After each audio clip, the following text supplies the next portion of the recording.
อยู่ใส่อยู่ใส่อ้าวบักเถิกแดง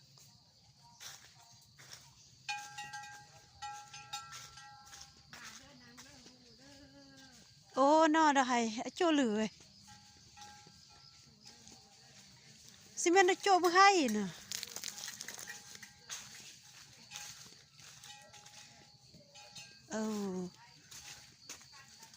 มัวไม่จ่วยบักแดงจงจะหา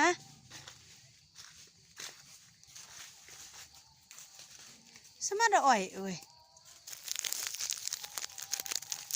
คงจะไม่โจหาโอ้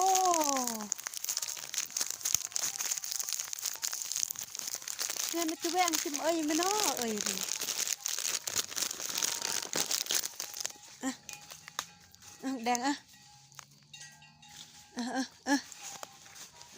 แดงแดง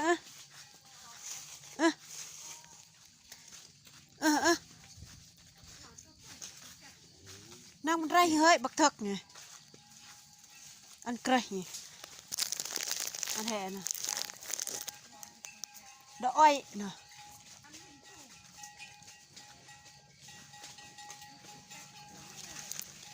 ตัวเมียหมูไงแนวโอ้ยอยู่อันยิงจ้าอันเลยหอยอันเกี้ยน้อยังมีกุ้ยเฮ้ยดอกหอยอ้อยหอยไกรหอยปล้อมคือกัน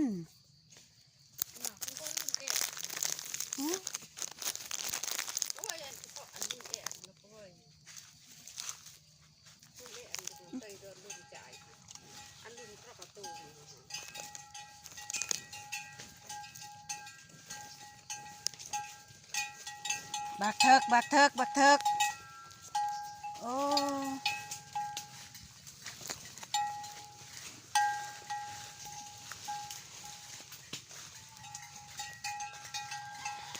เนี่ยเราจมมันอะได้อ่าน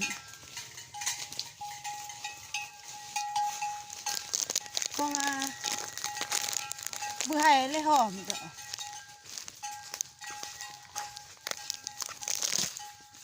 มาเถิกหัวมันก็มีการเปลี่ยนแปลงคือกัน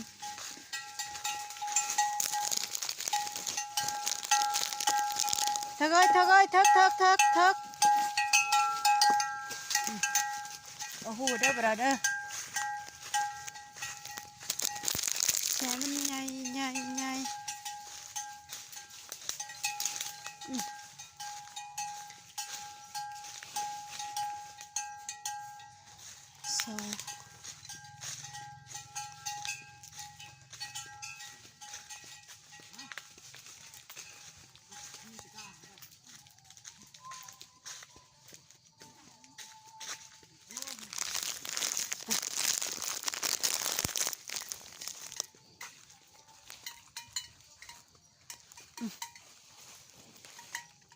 โอ้โหได้โจ้ได้บ่เด้อ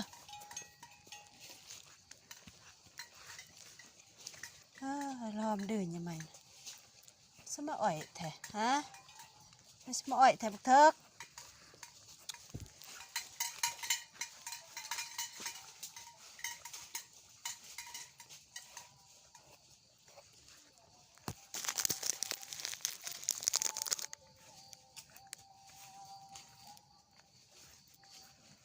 น่ะเถิกโอ้โหได้เด้อ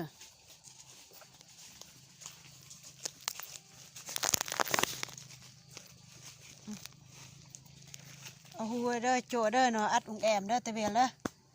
เด้อบักเถิกเด้อ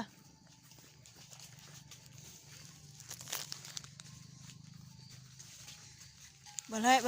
ย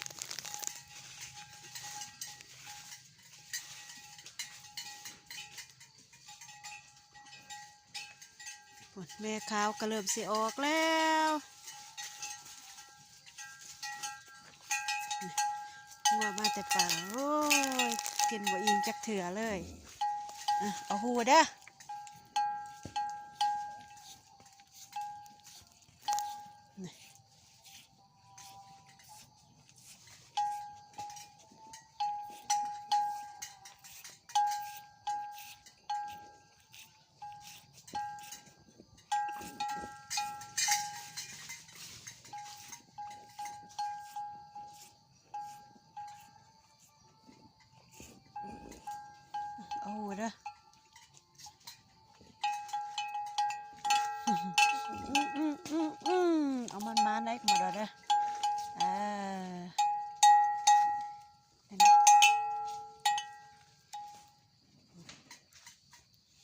อแล้วหมอแล้วท้องใหญ่แล้วพุ่น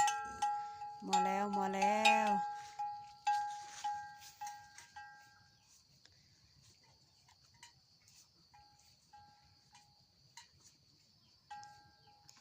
จูนี่มันจุวัยรุ่นอันนั้นงัวเขาเฮ้ยบักเถิกหน่อยนี่นี่นี่เอาหูเด้ออัดองจ่ายเด้อนี่งัวมาแต่ป่าเนี่ยบกคิดว่าสิมาเนาะ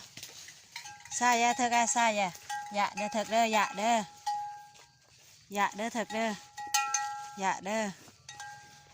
ยะยะยะยะยะยะเด้อเถิกเด้อจากกลัวเด้อแฮ่แฮ่แฮ่แฮ่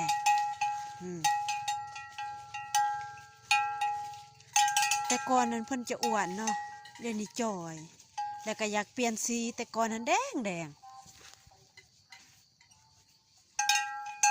แดงแห้งมาบัดนี้มันเปลี่ยนสีปีกายมันบ่แม่นตัวจังสีเนาะแต่ว่างอกของเฮามันง่ายเพราะเฮาไม้เบิดเด้สบาย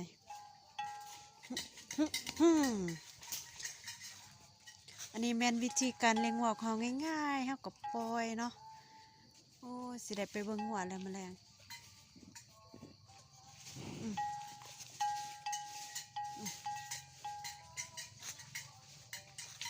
นี่ก็เริ่มสิออกแล้วพี่น้องเริ่มแล้วเนาะ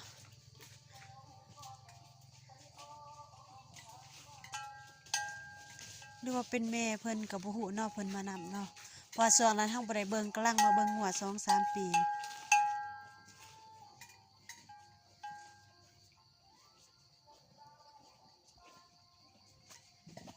ฮ่าบักเถิก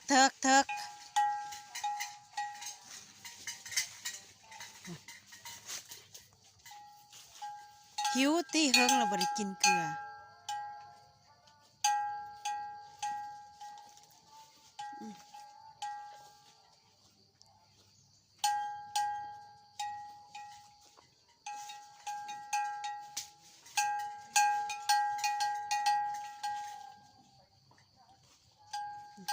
เพิ่นมาอยู่กับจุวัยรุ่นเนาะ